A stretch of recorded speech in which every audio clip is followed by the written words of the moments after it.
చదువుకుంటున్నారు కదా, శివకంఠ శితికంఠ అని. ఏ శితికంఠ అన్న మాట ఎందుకు మాట్లాడాలి? రుద్రాధ్యాయంలో నమో నీలగ్రీవాయచ శితికంఠాయచ అని ఉంది.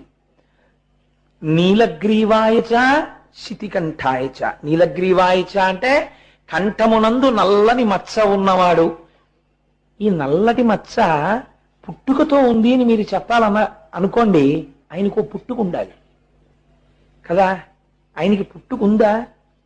ఆయన ఎప్పుడు పుట్టాడో ఎవరికి తెలియదు. అందరికన్నా ముందు ఆయనే ఉన్నాడంతే లోకంలో, పరబ్రహ్మం తప్ప ఆయనకి పుట్టుకేమిటి? కాబట్టి నీలగ్రీవాయచ అనగానే పక్కనే వేదం ఏమంటోంది? శిపి ఇష్టాయచ అంటోంది. ఆయన ఎందుకు పిలవాలి అలాగా?